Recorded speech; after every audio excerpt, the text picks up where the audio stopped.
pembelajaran mendalam. Nah, yang pertama, visi merupakan gambaran ideal masa depan satuan pendidikan. Nah, visi, misi, dan tujuan satuan pendidikan bukan sekedar dokumen administratif saja, tetapi juga menjadi petunjuk arah dan penentu prioritas pengembangan satuan pendidikan. Nah, visi satuan pendidikan yang benar-benar dirumuskan bersama tidak hanya menjadi dokumen tanpa makna ketika dipajang di dinding sekolah atau di dinding satuan pendidikan, namun akan menjadi arah dan penyemangat bagi seluruh warga sekolah yang terlibat dalam penyusunan visi, mulai dari kepala sekolah, guru, maupun murid hingga orang tua.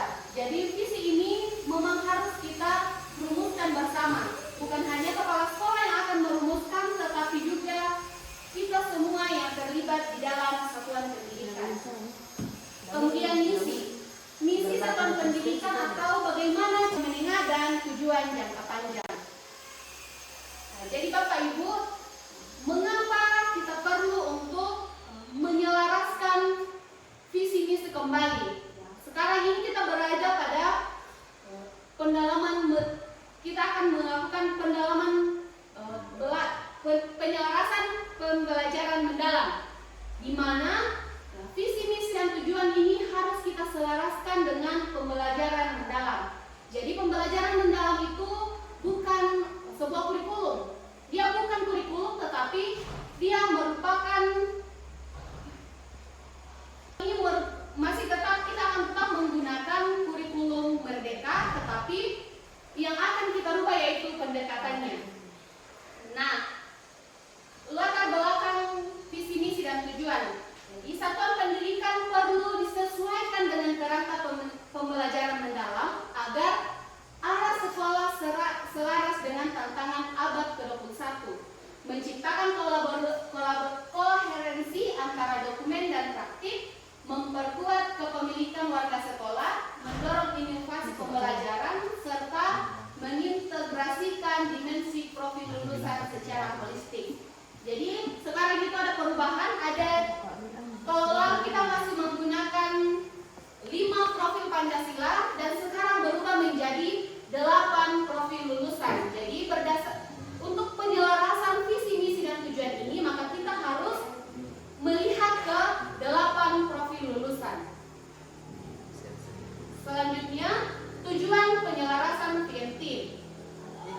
Tersusunnya rumusan baru visi misi dan tujuan sekolah yang sesuai dengan kerangka pembelajaran mendalam, serta meningkatkan rasa kepemilikan warga satuan pendidikan terhadap visi misi tujuan sekolah dan strategi untuk mewujudkan tercapainya 8 profil lulusan. Jadi di sini sangat jelas bahwa tujuan penyelarasan visi misi ini agar kita bisa meningkatkan rasa kepemilikan satuan warga sekolah dan terhadap visi misi tujuan sekolah untuk kita mau membangun strategi yang baru agar kita bisa mencapai 8 profil lulusan.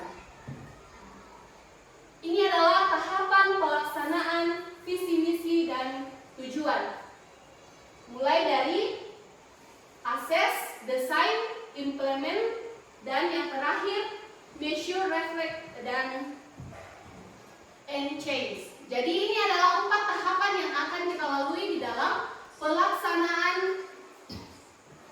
penyelarasan visi misi dan tujuan.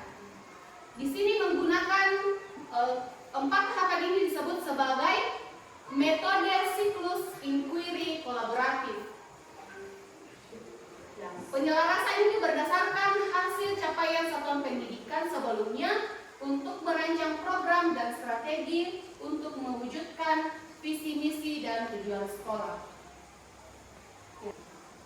Di tahapan akses yaitu mengidentifikasi kebutuhan, tantangan, dan peluang dalam implementasi pembelajaran mendalam di sekolah. Nah, ini akan kita bahas mengenai kapan waktu pelaksanaan yang akan kita laksanakan ke depan.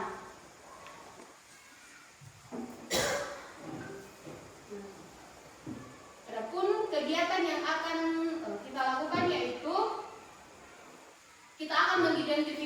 evaluasi tantangan dan peluang sekolah untuk kemudian kita akan mencari solusi secara bersama-sama kira-kira dari tantangan yang kita temukan